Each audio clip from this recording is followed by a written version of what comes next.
왜 한국인의 메시지는 생각과 동시에 완성될까요? 왜 전 세계 게임 리그는 한국인의 손가락 끝에 점령당했을까요? 런던의 한 연구소에서 150명의 AI 전문가들이 이 질문 앞에 멈췄습니다. 반도체도 아니었습니다.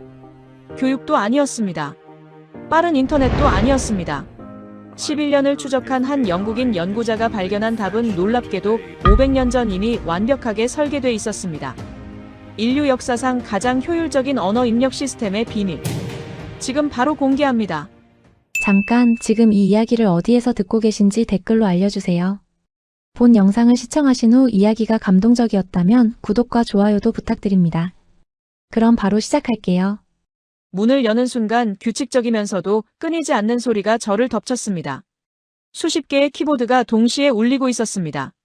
난생 처음 보는 이 기이한 광경에 저는 입구에 멈춰 섰습니다. 20년간 언어를 연구했습니다. 영어권, 중국어권, 일본어권 할 것 없이 수십 개 나라의 컴퓨터 실습실을 다녀봤습니다. 하지만 이런 소리는 처음이었습니다. 천둥 같았습니다. 그것은 바로 서울의 작은 PC방에서 울려 퍼지던 소리였습니다. 안녕하세요. 저는 다니엘 쇼입니다. 영국 런던 AI 테크 회사에서 자연어 처리 시스템을 설계하는 NLP 엔지니어입니다. 옥스퍼드에서 언어학을 전공했고 졸업 후 곧바로 이 분야에 뛰어들어 벌써 20년이 넘었습니다. 2013년 가을이었습니다. 다국어 입력 시스템 최적화 프로젝트로 서울과 도쿄를 차례로 방문하는 출장 일정이 잡혔습니다. 솔직히 말하면 저는 도쿄 파트가 훨씬 더 기대됐습니다. 일본어는 제가 오래전부터 주목해온 연구 대상이었으니까요. 정밀한 기술, 체계적인 데이터 관리, 전자산업의 저력. 언어 입력 시스템 연구자로서 일본은 늘 흥미로운 시장이었습니다. 반면 서울은 일정표에서 첫 번째 칸을 차지하고 있었지만 솔직히 큰 기대는 없었습니다. 서울에서 만난 현지 코디네이터는 지수였습니다.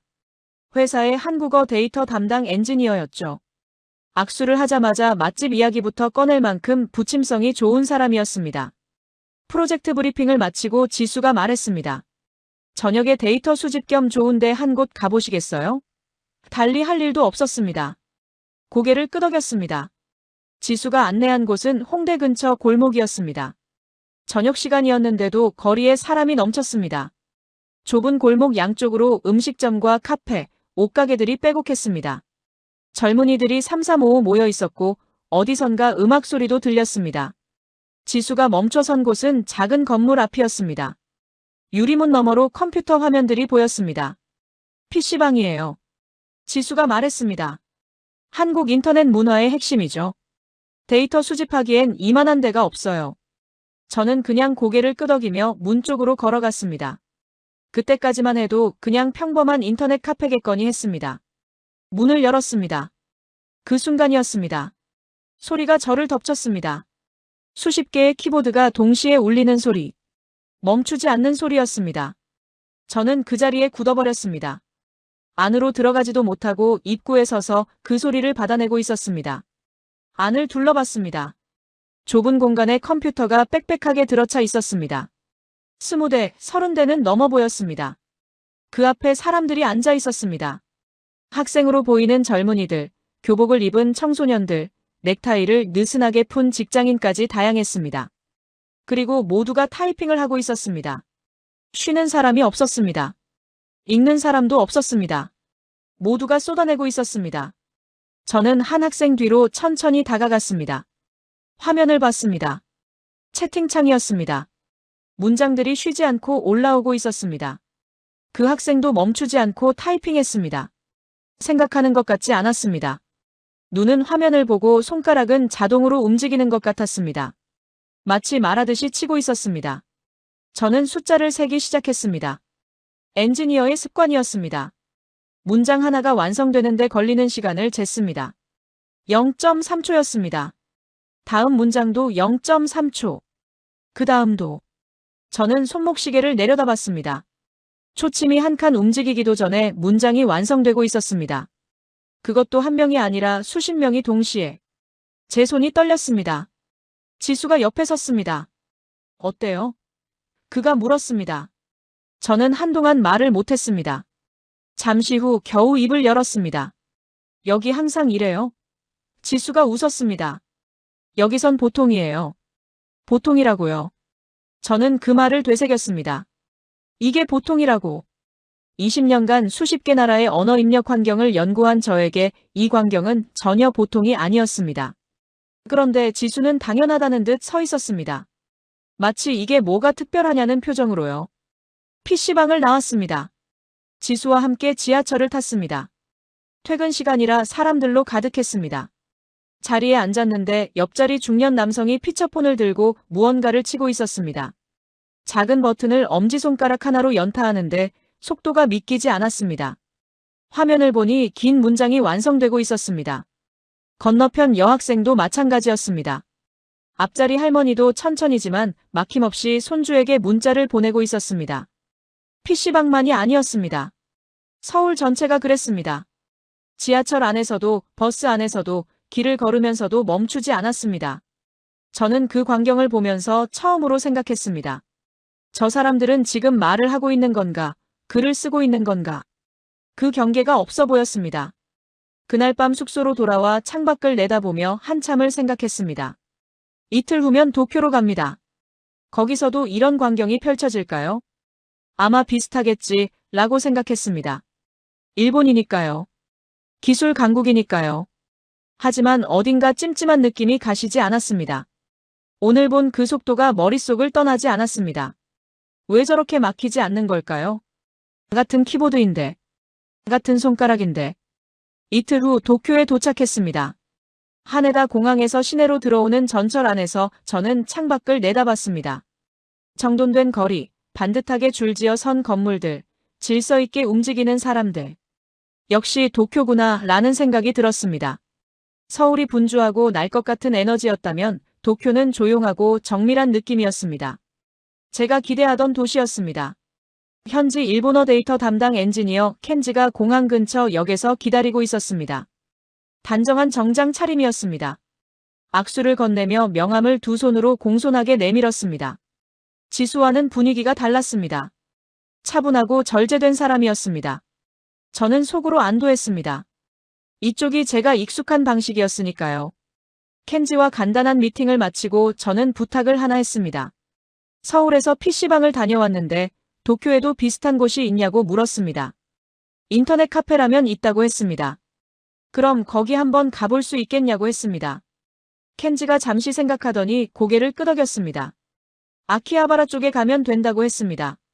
아키하바라는 도쿄의 전자상가 밀집 지역이었습니다. 전자제품 가게들이 즐비하고 애니메이션 관련 상점들이 가득한 거리였습니다. 켄지가 안내하는 인터넷 카페는 골목 안쪽 건물 2층에 있었습니다. 계단을 올라가 문을 열었습니다. 순간 저는 멈칫했습니다. 조용했습니다. 서울 PC방에서 들었던 그 천둥 같은 소리가 없었습니다. 사람들은 화면 앞에 앉아 있었지만 대부분 무언가를 읽고 있었습니다. 간간히 키보드 소리가 났지만 리듬이 달랐습니다. 타이핑, 멈춤, 타이핑, 멈춤. 끊겼습니다.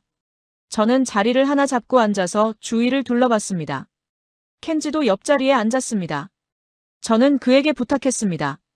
평소처럼 뭔가 일본어로 좀 써봐 줄 수 있냐고요. 켄지가 고개를 끄덕이더니 노트북을 꺼냈습니다. 키보드에 손을 올렸습니다. 그리고 타이핑을 시작했습니다. 저는 바로 눈치챘습니다. 서울에서 본 것과 완전히 달랐습니다. 켄지는 먼저 로마자로 발음을 입력했습니다. 그러면 화면에 작은 창이 떴습니다. 후보 글자들이 줄지어 나타났습니다. 켄지는 그 중에서 원하는 걸 찾아 선택했습니다. 클릭. 그 다음 단어를 입력했습니다. 또 후보 목록. 또 선택. 한 문장을 쓰는데 이 과정이 여러 번 반복됐습니다. 저는 시간을 쟀습니다. 문장 하나를 완성하는데 서울에서 본 것보다 훨씬 오래 걸렸습니다. 타이핑과 선택 사이에 짧은 멈춤들이 계속 끼어들었습니다. 흐름이 끊겼습니다. 불편하지 않으세요? 제가 물었습니다. 켄지가 어깨를 으쓱했습니다. 처음부터 이렇게 했으니까요. 다른 방법을 모르는걸요. 저는 잠시 생각했습니다. 서울에서 한국어 타이핑을 봤는데요. 멈추는 과정이 없던데요. 켄지가 고개를 갸웃했습니다. 한국이요? 글쎄요. 별 차이 없지 않나요? 저는 그 말에 그냥 고개를 끄덕였습니다. 아직은 저도 확신이 없었으니까요. 인터넷 카페를 나와 도쿄 거리를 걸었습니다. 지하철을 탔습니다. 서울 지하철과 비슷하게 사람들로 가득했습니다. 저는 자연스럽게 주위 사람들의 스마트폰을 훑어봤습니다. 일본인들도 스마트폰을 들고 있었습니다. 문자를 보내는 사람도 있었습니다. 그런데 달랐습니다. 타이핑을 하다가 멈추고 무언가를 선택하고 다시 타이핑하고 또 멈추고. 서울에서 본 그 거침없는 흐름이 없었습니다. 한 젊은 남성이 긴 문자를 쓰고 있었습니다. 저는 슬쩍 화면을 봤습니다. 변환창이 뜨고 사라지기를 반복하고 있었습니다. 옆자리 여성도 마찬가지였습니다. 입력하고 변환하고 선택하고. 리듬이 끊겼습니다. 저는 서울 지하철에서 본 장면을 떠올렸습니다. 할머니가 막힘없이 손주에게 문자를 보내던 모습. 중년 남성이 피처폰 작은 버튼으로 긴 문장을 순식간에 완성하던 모습. 같은 지하철이었습니다. 같은 스마트폰이었습니다. 그런데 왜 이렇게 달랐습니까? 도쿄 인터넷 카페를 나오며 저는 한 가지를 확신했습니다. 이건 사람 차이가 아니라는 걸 말입니다. 성격 차이도 아니었습니다. 일본인이 덜 적극적이어서도 아니었고 한국인이 특별히 손이 빠른 것도 아니었습니다. 뭔가 다른 이유가 있었습니다. 보이지 않는 무언가가 있었습니다. 호텔방으로 돌아와 창밖을 봤습니다. 도쿄의 밤 풍경이 펼쳐져 있었습니다. 빌딩마다 불이 켜져 있었습니다. 기술의 도시였습니다. 그런데 저는 그 불빛들을 보면서 이상하게도 서울을 떠올리고 있었습니다. 그 좁은 PC방에서 들리던 천둥 같은 소리를, 할머니의 막힘없는 손가락을. 내일 켄지와 데이터 수집 미팅이 있었습니다. 일정대로라면 이틀 후 런던으로 돌아갑니다. 하지만 그날 밤 저는 런던에서 해야 할 일이 하나 더 생겼다는 걸 알았습니다. 서울과 도쿄에서 본 그 차이. 그 이유를 반드시 밝혀야 했습니다. 서울의 천둥 소리와 도쿄의 침묵이 머릿속에서 충돌하고 있었습니다. 런던으로 돌아오는 비행기 안에서 저는 노트북을 열었습니다. 잠을 자야 했지만 잠이 오지 않았습니다. 서울과 도쿄에서 관찰한 내용들을 정리하기 시작했습니다. 타이핑 리듬, 입력 방식, 멈춤의 빈도. 숫자로 정리하니 차이가 더 선명하게 보였습니다. 그런데 선명해질수록 오히려 더 이상했습니다. 이게 말이 되는 건지 스스로도 확신이 서지 않았습니다. 히드로 공항에 내렸습니다. 11월에 런던은 차가웠습니다. 택시를 타고 회사로 곧장 향했습니다. 짐도 풀지 않았습니다. 머릿속이 복잡했습니다. 빨리 데이터를 확인하고 싶었습니다. 사무실에 들어서자 팀원들이 반겼습니다. 출장 어땠냐고 물었습니다. 저는 외투도 채벗지 않고 말했습니다. 서울에서 이상한 걸 봤어요. 한국어 타이핑이 다른 언어들보다 압도적으로 빠른 것 같은데 데이터로 확인해보고 싶습니다. 팀원들이 서로 눈빛을 교환했습니다. 한 명이 웃으며 말했습니다. 출장 다녀오면 다들 뭔가 하나씩 가져오더라. 가볍게 넘어갔습니다. 아무도 심각하게 받아들이지 않았습니다. 저는 신경 쓰지 않았습니다. 자리에 앉아 바로 실험 설계를 시작했습니다. 구조는 단순했습니다. 같은 컴퓨터, 같은 키보드, 같은 내용의 문장을 각 언어로 번역해 타이핑하게 하는 방식이었습니다. 언어는 12개로 잡았습니다. 영어, 중국어, 일본어, 한국어, 스페인어, 프랑스어, 독일어, 러시아어, 아랍어, 힌디어, 베트남어, 태국어. 피실험자는 각 언어 원어민으로 모집했습니다. 나이, 직업, 교육 수준을 최대한 비슷하게 맞췄습니다. 특별히 타이핑이 빠른 사람은 제외했습니다. 평균적인 사람들이 필요했습니다. 2주가 걸렸습니다. 데이터가 쌓였습니다. 결과 분석을 팀원에게 맡겼습니다. 며칠 후 그가 제 방문을 두드렸습니다. 손에 출력물을 들고 있었습니다. 결과 나왔습니다. 저는 종이를 받아들었습니다. 숫자들을 훑어봤습니다. 영어 분당 38타, 스페인어 36타, 프랑스어 35타, 독일어 37타, 중국어 32타, 일본어 31타, 러시아어 34타. 예상 범위였습니다. 그런데 한 줄에서 눈이 멈췄습니다. 한국어. 분당 67타. 저는 눈을 깜빡였습니다. 다시 봤습니다. 67이라는 숫자가 그대로 있었습니다. 저는 웃었습니다. 이거 오타 아니야? 팀원이 고개를 저었습니다. 3번 확인했습니다. 웃음이 멈췄습니다. 피실험자가 특이한 사람들이었나? 혹시 전문 타이피스트를 뽑은 거 아니야? 팀원이 자료를 펼쳤습니다. 대학생 3명, 회사원 2명, 주부 1명. 평범했습니다. 특별히 타이핑 훈련을 받은 사람은 없었습니다. 저는 의자에 기대 앉았습니다. 67타. 다른 언어들보다 거의 2배 가까이 빠른 수치였습니다. 이건 말이 안 됐습니다. 같은 손가락이고 같은 키보드였습니다. 인간의 반응 속도에는 물리적 한계가 있습니다. 그 한계는 언어와 상관없이 비슷해야 했습니다. 그런데 왜 한국어만 이렇게 튀는 겁니까? 다시 해봐. 제가 말했습니다.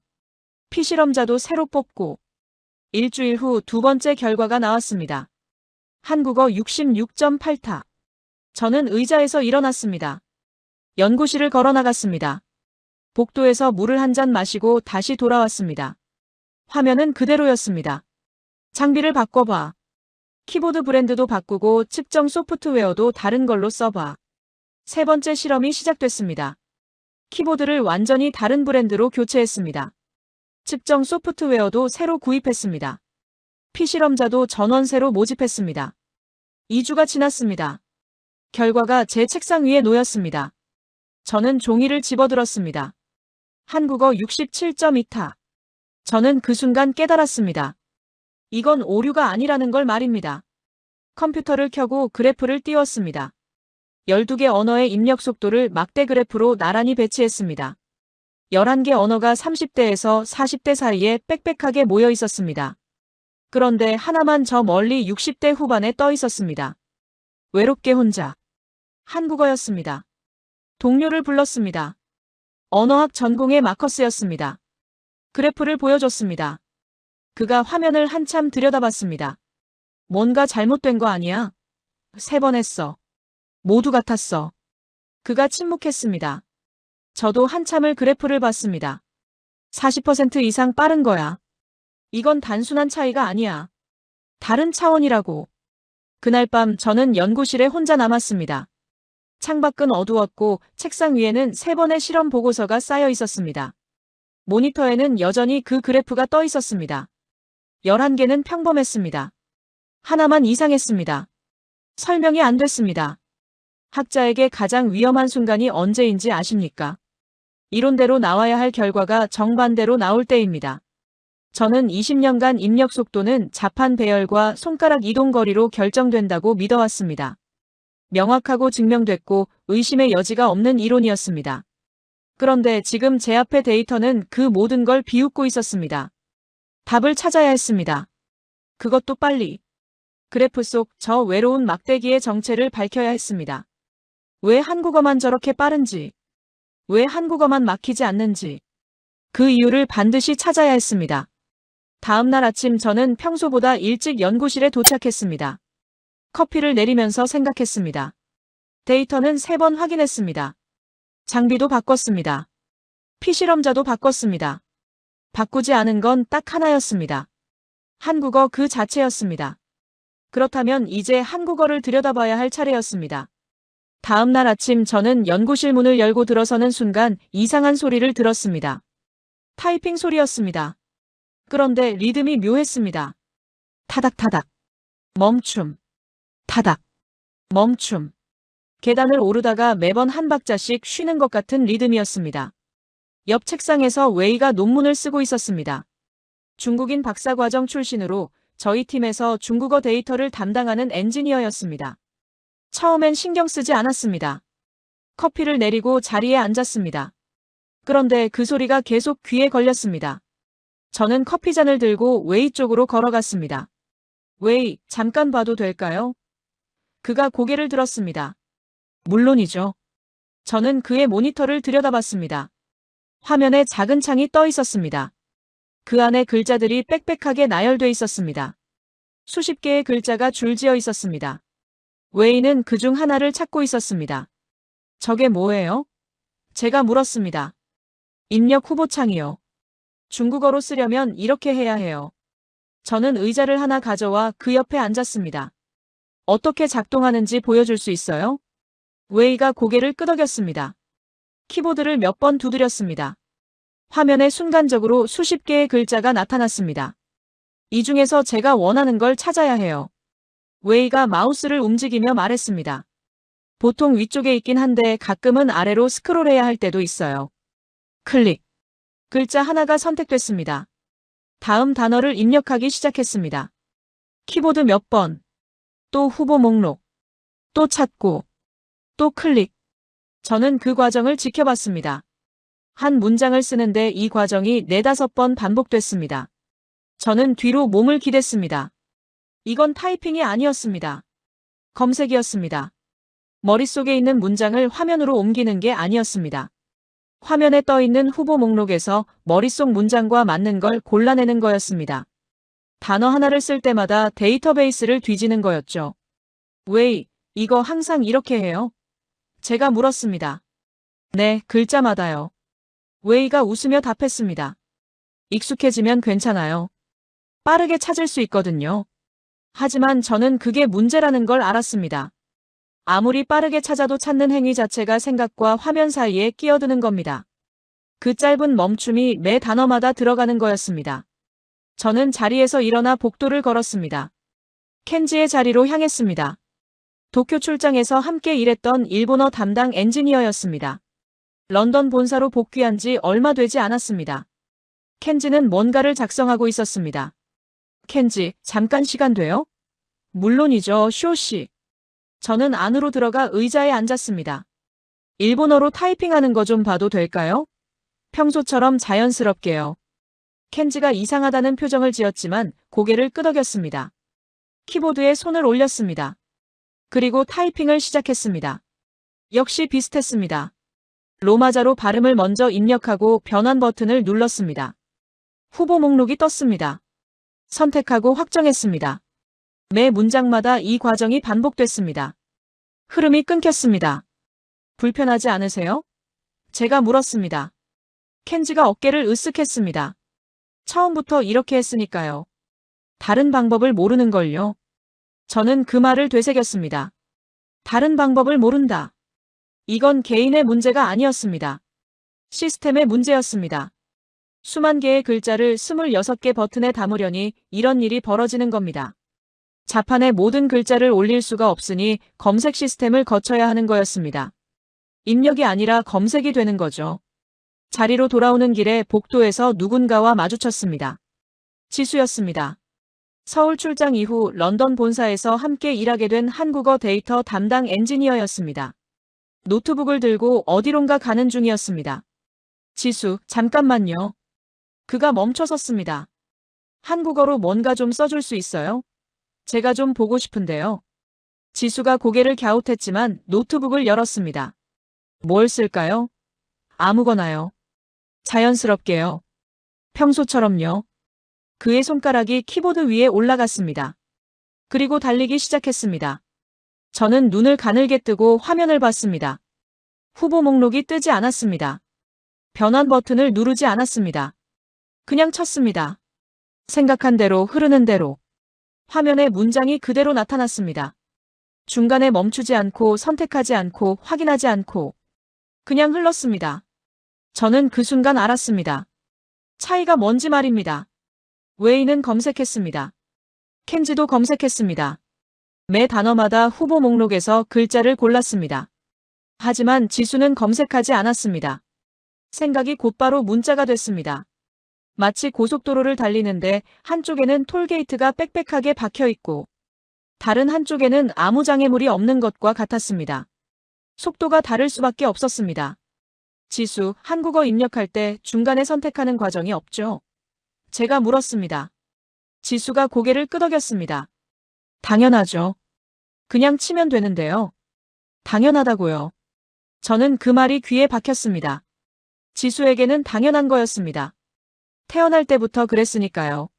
하지만 저에게는 전혀 당연하지 않았습니다. 저는 연구실로 돌아와 의자에 앉았습니다. 이제 질문이 바뀌었습니다. 왜 한국어가 빠른가가 아니라 왜 한국어만 막히지 않는가였습니다. 중국어와 일본어는 글자가 너무 많았습니다. 수천 개, 수만 개. 이걸 자판에 담을 수가 없었습니다. 물리적으로 불가능했습니다. 그래서 검색 방식을 쓸 수밖에 없었던 거죠. 그런데 한국어는 달랐습니다. 어떻게 달랐을까요? 그 답을 찾기 위해 저는 한글이라는 문자를 처음부터 다시 들여다봐야 했습니다. 그날 밤 저는 연구실에 남아 한글에 대해 조사하기 시작했습니다. 솔직히 한글에 대해 아는 게 많지 않았습니다. 세종대왕이 만들었다는 것, 과학적이라는 것, 그 정도였습니다. 표면적인 지식이었습니다. 하지만 지금 필요한 건 역사가 아니었습니다. 구조가 필요했습니다. 자료를 찾다가 훈민정음 해례본이라는 문서를 발견했습니다. 한글을 만든 원리를 설명한 책이었습니다. 번역본을 구해 읽기 시작했습니다. 첫 페이지를 넘기는 순간 저는 멈췄습니다. 이건 문자 설명서가 아니었습니다. 시스템 설계 문서였습니다. 세종대왕은 그냥 글자를 만든 게 아니었습니다. 소리를 분석하고 그 구조를 파악하고 그걸 기호로 설계한 겁니다. 기억이라는 글자를 보십시오. 이건 임의로 만든 기호가 아닙니다. 혀가 목구멍 뒤쪽을 막는 모양을 본떠 만든 거였습니다. 발음기관의 형태를 그린 겁니다. 니은은 혀끝이 잇몸에 닿는 모양이었습니다. 미음은 입을 다문 모양이었고요. 글자가 곧 발음 설명서였습니다. 글자를 보기만 해도 어떻게 발음하는지 알 수 있게 만든 거였죠. 저는 손을 멈추고 창밖을 봤습니다. 런던의 밤이었습니다. 1446년. 그 시대에 이런 분석을 했다는 게 믿기지 않았습니다. 발음 기관을 관찰하고 소리의 원리를 파악하고 그걸 기호체계로 설계한 것. 이건 현대 언어학의 방식이었습니다. 계속 읽었습니다. 조합 원리가 나왔습니다. 기본 자음에 획을 더하면 더 센 소리가 됩니다. 기역에 획을 더하면 키읔, 디귿에 획을 더하면 티읕, 비읍에 획을 더하면 피읕. 기본 모음을 조합하면 복합 모음이 됩니다. 아와 이를 합치면 에, 오와 아를 합치면 와. 체계적이었습니다. 규칙이 있었습니다. 예외가 적었습니다. 저는 숫자를 세봤습니다. 기본 자음 14개, 기본 모음 10개, 합쳐서 24개였습니다. 잠깐. 저는 멈췄습니다. 영어 알파벳이 26개였습니다. 한글 자모가 24개. 거의 같은 숫자였습니다. 그 말은 표준 키보드 위에 한글 자모를 함께 올려도 공간이 충분하다는 뜻이었습니다. 영어 알파벳 자리에 한글 자모를 배치하면 됐습니다.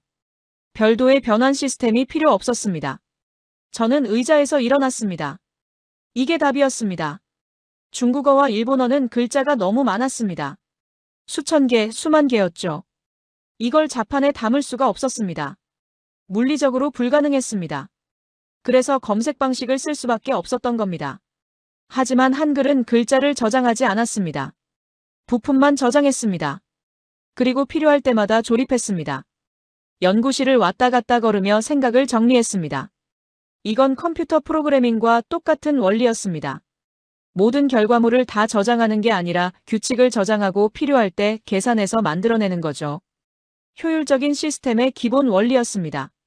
최소한의 자원으로 최대한의 결과를 만들어내는 것. 그게 프로그래밍의 핵심이었습니다. 그런데 세종대왕은 그걸 1446년에 했습니다. 컴퓨터가 나오기 500년 전에요. 저는 전율했습니다. 이건 우연이 아니었습니다. 행운도 아니었죠. 설계였습니다. 철저한 분석과 계획의 결과였습니다. 세종대왕은 당시 쓰던 한자를 봤을 겁니다. 수만 개의 글자. 배우기 어렵고 쓰기 복잡한 시스템이었죠. 일반 백성들은 글을 읽을 수가 없었습니다. 그래서 다른 길을 찾았습니다. 글자 수를 줄이는 게 아니라 글자를 만드는 방식 자체를 바꾼 겁니다. 부품을 만들고 그걸 조립하는 시스템을 설계한 거죠. 그런데 저를 가장 놀라게 한 건 따로 있었습니다. 당시 세종대왕은 신하들의 거센 반대에 부딪혔습니다. 한자를 쓰던 기득권층이었습니다. 새로운 문자가 자신들의 권위를 흔들 것을 두려워했습니다. 하지만 세종대왕은 물러서지 않았습니다. 백성들이 글을 읽고 쓸 수 있어야 한다는 신념 하나로 밀어붙였습니다. 그 집념이 없었다면 한글은 세상에 나오지 못했을 겁니다. 저는 책상 앞에 다시 앉았습니다. 모니터에는 현대 한글 입력 시스템의 구조도가 떠 있었습니다. 책상 위에는 훈민정음 해례본 번역본이 놓여 있었습니다. 둘을 번갈아 봤습니다. 같았습니다. 500년의 시간차가 있었지만 원리는 완전히 같았습니다. 모듈형 설계, 조합 시스템, 효율적 구조. 현대 컴퓨터 공학자들이 최선이라고 여기는 바로 그 방식을 세종대왕은 1446년에 완성해 놓은 겁니다. 디지털을 몰랐을 텐데 말이죠. 컴퓨터를 상상도 못했을 텐데 말입니다. 하지만 원리를 알았습니다. 좋은 시스템이 무엇인지 이해했던 겁니다. 저는 그날 밤 한 가지 확신을 얻었습니다. 서울 PC방에서 들었던 그 천둥 소리. 그건 단순히 사람들이 빠르게 타이핑하는 소리가 아니었습니다. 500년 전 한 왕이 설계한 시스템이 지금도 작동하고 있다는 소리였습니다. 그리고 그 시스템은 컴퓨터 시대에 가장 잘 맞는 구조로 태어나 있었습니다. 처음부터요. 한글의 구조를 이해하고 나니 새로운 의문이 생겼습니다. 컴퓨터에서는 확인했습니다. 24개 자모가 키보드 위에 그대로 올라가고 조합만으로 모든 글자를 만들어냅니다. 멈춤이 없습니다. 그런데 컴퓨터가 아닌 다른 기기에서도 같은 원리가 작동할까요? 화면이 작고 버튼이 몇 개 없는 기기에서도 한글은 여전히 빠를까요? 저는 지수를 찾아갔습니다. 그는 자리에서 뭔가를 작성하고 있었습니다. 지수, 피처폰 있어요? 지수가 고개를 들었습니다. 있죠. 왜요? 한국어로 문자 보내는 거 한번 보여줄 수 있어요? 지수가 잠시 웃더니 서랍에서 낡은 피처폰을 꺼냈습니다. 화면이 작았습니다. 버튼은 숫자 버튼 12개와 몇 개의 기능 버튼이 전부였습니다. 뭘 써볼까요? 아무거나요. 긴 문장으로요. 지수의 엄지손가락이 움직이기 시작했습니다. 틱틱틱틱. 버튼 누르는 소리가 빠르게 났습니다. 저는 눈을 가늘게 떴습니다. 버튼이 12개뿐이었습니다. 그런데 화면에 긴 문장이 완성되고 있었습니다. 5초도 안 됐습니다. 저는 눈을 의심했습니다. 어떻게 한 거예요? 버튼이 12개뿐인데. 지수가 웃었습니다. 천지인이요. 천지인. 네, 이 입력 방식 이름이에요. 하늘, 땅, 사람이라는 뜻이죠. 저는 더 설명해달라고 했습니다. 지수가 피처폰을 들고 설명하기 시작했습니다. 모음을 만드는 요소가 3가지예요. 점 하나, 가로선, 세로선. 이 3가지를 조합해서 모든 모음을 만들어요. 점과 세로선을 합치면 아, 세로선과 점을 합치면 가로선에 점을 더하면 오, 가로선 아래에 점을 더하면 우. 저는 멍하니 들었습니다. 3가지 요소로 모든 모음을 만들어낸다고요. 그 순간 깨달았습니다. 컴퓨터 키보드에서 본 그 원리가 여기서도 작동하고 있었습니다. 컴퓨터에서는 24개 자모로 글자를 조립했습니다. 피처폰에서는 더 적은 요소로 자모 자체를 조립했습니다. 부품의 부품이었습니다. 구조는 똑같았습니다. 하드웨어가 바뀌어도 원리는 그대로였습니다. 저는 켄지를 불렀습니다. 켄지, 피처폰으로 일본어 문자 보내는 거 보여줄 수 있어요? 켄지가 자신의 피처폰을 꺼냈습니다. 버튼을 누르기 시작했습니다. 같은 버튼을 여러 번 눌렀습니다. 히라가나를 입력하려면 같은 버튼을 반복해서 눌러야 했습니다. 거기다 한자로 변환해야 할 때는 변환 버튼을 누르고 후보 목록에서 선택하고 확정해야 했습니다. 한 문장 쓰는데 30초가 넘게 걸렸습니다. 지수가 5초 만에 쓴 문장이었는데 말입니다. 불편하지 않으세요? 제가 물었습니다. 켄지가 어깨를 으쓱했습니다. 이게 최선이니까요. 저는 그 말이 마음에 걸렸습니다. 이게 최선이라고. 켄지는 불편하다고도 느끼지 않았습니다. 처음부터 이 방식이었으니까요. 다른 방법을 모르는 거였습니다. 저는 그날 오후 사무실 소파에 앉아 한참을 생각했습니다. 컴퓨터에서도 빠르고 피처폰에서도 빠른 언어. 하드웨어가 달라져도 한글은 항상 빨랐습니다. 그 이유는 단순했습니다. 애초에 적은 부품으로 많은 결과를 만들어내는 시스템이었으니까요. 컴퓨터든 피처폰이든 어떤 기기에 올려놔도 같은 원리가 작동했습니다. 그때 지수가 커피를 들고 옆에 앉았습니다. 뭘 그렇게 생각해요? 저는 말했습니다. 지수 씨, 천지인이요. 그거 누가 만든 건지 알아요? 지수가 잠시 생각했습니다. 삼성이랑 SK텔레콤이 만들었을 거예요. 2000년대 초반에 나온 걸로 알고 있어요. 그럼 한글 자체의 조합 원리를 응용한 거네요. 지수가 고개를 끄덕였습니다. 그렇죠. 한글이 원래 그런 구조니까요. 그냥 그 원리를 작은 버튼에 맞게 적용한 거죠. 그냥 그런 구조라고요. 지수에게는 너무나 당연한 말이었습니다. 저는 그게 당연하지 않다는 걸 알았습니다. 한글의 조합 원리가 없었다면 천지인도 없었을 겁니다. 피처폰에서의 그 빠른 타이핑도 없었을 거고요. 500년 전 세종대왕이 설계한 그 부품 조합 시스템이 2000년대 피처폰에서도 그대로 살아있었던 겁니다. 저는 지수에게 물었습니다. 지수 씨 할머니도 문자 보내요? 지수가 웃었습니다. 당연하죠. 우리 할머니 문자 엄청 빠르게 보내세요. 손주들한테 매일 보내시거든요. 저는 서울 지하철에서 봤던 그 할머니를 떠올렸습니다. 막힘없이 문자를 보내던 모습을요. 배운 적 없어도 훈련받은 적 없어도 누구나 쓸 수 있는 문자였습니다. 할머니도 학생도 직장인도 같은 속도로 쓸 수 있는 구조였습니다. 저는 그 순간 가슴이 뭉클해졌습니다. 세종대왕은 백성을 위해 이 문자를 만들었다고 했습니다. 누구나 쉽게 배우고 쓸 수 있도록. 그 마음이 500년이 지난 지금 피처폰 버튼 위에서도 그대로 살아있었습니다. 할머니의 엄지손가락 위에서도요. 하드웨어가 바뀌어도 원리는 그대로였습니다. 컴퓨터 시대에도 모바일 시대에도. 그렇다면 다음 시대가 와도 마찬가지일 거였습니다. 왜냐하면 한글이라는 구조 자체가 변하지 않으니까요. 저는 점점 더 깊은 확신 속으로 빠져들고 있었습니다. 이건 한 시대의 우연이 아니었습니다. 어떤 기기에서도 어떤 시대에서도 작동하는 구조였습니다. 그리고 그 확신을 증명할 마지막 무대가 남아 있었습니다. 시간이 흘렀습니다. 2013년 서울 출장에서 돌아온 뒤 저는 꽤 많은 것들을 알아냈습니다. 한글의 구조, 조합 원리, 훈민정음의 설계 철학. 논문도 2편 썼습니다. 학회에서 발표도 했습니다. 반응은 엇갈렸습니다. 흥미롭다는 사람도 있었고 과장됐다는 사람도 있었습니다. 하지만 저는 멈추지 않았습니다. 아직 끝나지 않은 질문이 있었으니까요. 2020년대 초였습니다. 회사 내부에 큰 변화가 생겼습니다. 경영진이 새로운 프로젝트를 발표했습니다.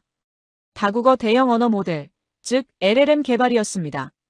저는 그 팀으로 이동했습니다. NLP 엔지니어로서 자연스러운 수순이었습니다. 지수도 한국어 데이터 파트를 맡아 같은 팀에 합류했습니다. 프로젝트가 시작되고 몇 달이 지났을 때였습니다. 데이터 처리팀에서 보고서 하나가 올라왔습니다. 각 언어별 토큰화 효율 분석이었습니다. 저는 보고서를 열었습니다. 숫자들을 훑어봤습니다. 그러다 한 줄에서 손이 멈췄습니다. 한국어 토큰 효율 수치가 다른 언어들보다 유독 높게 나와 있었습니다. 토큰이란 AI가 언어를 처리할 때 쪼개는 단위입니다. 같은 의미의 문장이라도 언어에 따라 토큰 수가 달라집니다. 토큰이 적을수록 AI가 더 효율적으로 처리할 수 있습니다. 처리 속도가 빠르고 오류가 적습니다. 그런데 한국어가 같은 의미의 문장을 다른 언어들보다 적은 토큰으로 표현하고 있었습니다. 저는 데이터 처리 팀장에게 물었습니다. 이거 확인한 거 맞죠? 그가 고개를 끄덕였습니다. 3번 돌렸습니다. 계속 같은 결과가 나왔어요. 저는 쓴웃음이 났습니다. 10년 전 타이핑 속도 실험 때와 똑같은 상황이었습니다. 3번 해도 같은 결과. 그때도 믿기 어려웠고 지금도 믿기 어려웠습니다. 지수를 불렀습니다. 보고서를 보여줬습니다. 그가 화면을 들여다봤습니다. 이거 왜 이런 거예요? 제가 물었습니다. 지수가 잠시 생각하더니 말했습니다. 한글 구조 때문 아닐까요? 잠호 조합 방식이 토큰 경계를 명확하게 만들잖아요. 저는 눈이 번쩍 뜨였습니다.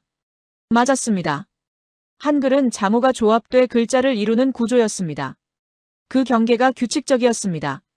AI 입장에서는 어디서 끊어야 할지 명확했습니다. 모호성이 낮았습니다. 반면 중국어는 달랐습니다. 한자 한 글자가 하나의 단어가 되기도 하고 여러 글자가 합쳐져 하나의 단어가 되기도 했습니다.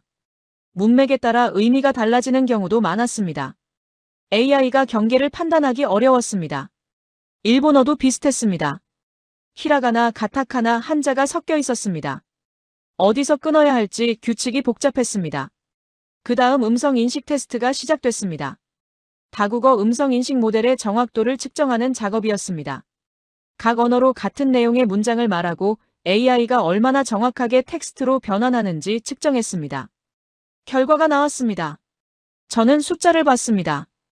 영어 87%, 일본어 83%, 중국어 81%, 그리고 한국어 93%였습니다. 팀원 한 명이 물었습니다. 한국어가 왜 이렇게 높게 나오는 거죠? 저는 설명했습니다. 한글은 글자와 발음의 대응이 규칙적입니다. 기억은 항상 기억 소리, 아는 항상 아 소리, 예외가 상대적으로 적어요. 그러니 AI가 음성을 텍스트로 변환할 때 추측해야 하는 경우가 적은 겁니다. 팀원이 고개를 끄덕였습니다. 그럼 영어는요? 영어는 철자와 발음이 따로 노는 경우가 많죠. 나이트를 보세요. K는 묵음이고 GH도 발음이 안 됩니다. AI도 혼란스러워하는 겁니다. 지수가 옆에서 듣고 있었습니다. 한참 후 그가 조용히 말했습니다. 그러니까 세종대왕이 처음부터 소리와 글자를 일치시키는 원칙으로 만든 게 지금 AI한테도 유리하게 작용하는 거네요. 저는 그 말에 한동안 아무 말도 하지 못했습니다. 정확했습니다. 세종대왕은 백성들이 쉽게 배울 수 있도록 소리와 글자를 최대한 일치시키는 원칙을 세웠습니다. 그 원칙이 500년 후 AI 시대에도 그대로 유효했습니다. 저는 창밖을 내다봤습니다. 런던의 낮 풍경이었습니다. 도시 곳곳에 AI 기업들의 간판이 보였습니다. 그들은 지금 미래를 만들고 있었습니다. 그런데 한국은 이미 그 미래에 맞는 도구를 가지고 있었습니다. 500년 전부터요. 팀 미팅에서 저는 말했습니다. AI가 발전할수록 한국어는 더 유리해집니다. 회의실이 조용해졌습니다. 제가 계속했습니다. 토큰 효율이 높고 철자와 발음의 대응이 규칙적이고 구조가 명확합니다. 이건 AI가 좋아하는 언어의 조건을 정확하게 충족시키고 있습니다. 우연이 아닙니다. 설계가 그렇게 돼 있는 겁니다. 1446년부터요. 켄지가 손을 들었습니다. 그럼 일본어는요? 저는 잠시 생각했습니다. 일본어는 구조가 복잡합니다. 세 가지 문자 체계가 섞여 있고 한자의 다중 도금 문제도 있습니다. AI 처리 난이도가 높습니다. 켄지가 침묵했습니다. 저는 그 침묵이 무엇을 의미하는지 알았습니다. 10년 전 도쿄 인터넷 카페에서 나눴던 대화가 떠올랐습니다. 한국 타이핑이 빠르다고 했을 때 켄지가 했던 말. 별 차이 없지 않나요? 그때 켄지도 저도 몰랐던 겁니다. 그 차이가 얼마나 깊은 곳에서 오는 건지를. 2013년 서울 PC방에서 들었던 그 천둥 소리. 그 소리의 뿌리가 어디서 오는 건지 이제 완전히 알 것 같았습니다. 컴퓨터 시대에도 한국이 빨랐고 모바일 시대에도 빨랐고 AI 시대에도 유리했습니다. 시대가 바뀌어도 결과는 같았습니다. 왜냐하면 한글이라는 구조 자체가 변하지 않았으니까요. 2024년 봄이었습니다. 런던 사무실 창밖으로 템스강이 보였습니다. 저는 커피잔을 들고 유리창 앞에 서 있었습니다. 강물이 천천히 흐르고 있었습니다. 오래된 도시였습니다. 수백 년의 역사가 쌓인 도시. 그런데 그날 아침 저는 런던을 보면서 서울을 생각하고 있었습니다. 뒤에서 타이핑 소리가 들렸습니다. 돌아봤습니다. 지수였습니다. 모니터 앞에 앉아 무언가를 작성하고 있었습니다. 손가락이 키보드 위를 달리고 있었습니다. 멈추지 않았습니다. 선택하지 않았습니다. 확인하지 않았습니다. 그냥 흘렀습니다. 저는 그 모습을 한참 바라봤습니다. 11년 전이었습니다.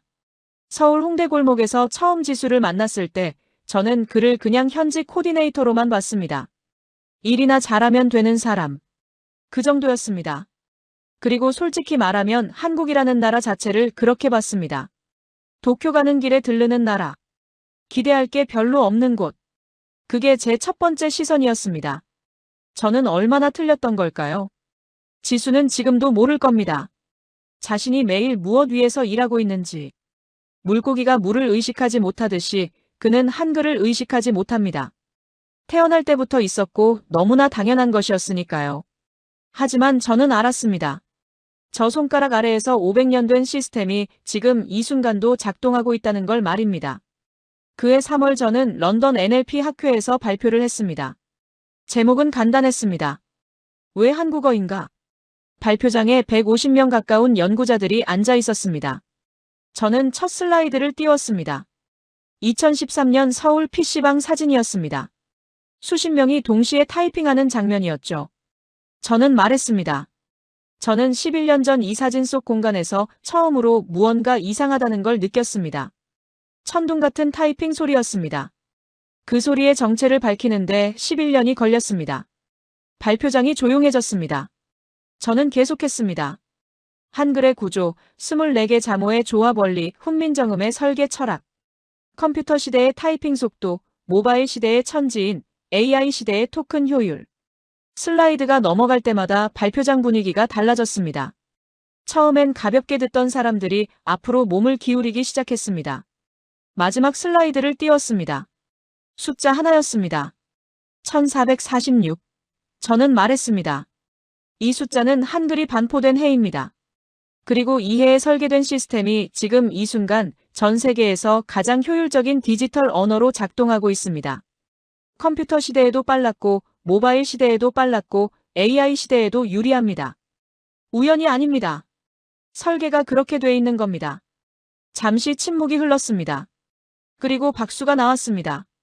발표가 끝나고 여러 연구자들이 다가왔습니다. 질문들이 쏟아졌습니다. 한 독일인 연구자가 물었습니다. 그렇다면 세종대왕은 미래를 예측한 겁니까? 저는 잠시 생각했습니다. 아니라고 생각합니다. 예측한 게 아니라 원리를 이해한 겁니다. 좋은 시스템이 무엇인지를요. 좋은 시스템은 시대를 초월합니다. 1446년에도 통했고 2024년에도 통하는 겁니다. 한 일본인 연구자가 손을 들었습니다. 나중에 알고 보니 도쿄대 언어학 교수였습니다. 일본어에 대해서는 어떻게 생각하십니까? 저는 그 질문에 잠시 말을 골랐습니다. 일본어는 세계에서 가장 정교한 언어 중 하나입니다. 하지만 디지털 입력 구조라는 측면에서는 태생적 한계가 있습니다. 그건 일본어가 나쁜 언어여서가 아닙니다. 디지털 이전 시대에 설계된 구조이기 때문입니다. 반면 한글은 디지털 이전 시대에 설계됐지만 디지털 시대에 가장 잘 맞는 구조를 갖고 있었습니다. 그게 차이입니다. 일본인 교수가 고개를 끄덕였습니다. 천천히 무겁게. 학회장을 나왔습니다. 저녁 공기가 차가웠습니다. 런던의 거리를 걸으면서 저는 2013년을 떠올렸습니다. 홍대 골목. PC방 문을 열었을 때 들리던 그 소리. 천둥 같았습니다. 그때 저는 그 소리가 뭔지 몰랐습니다. 지금은 압니다. 그 소리는 500년 전 한 왕이 설계한 시스템이 지금도 살아서 작동하고 있다는 소리였습니다.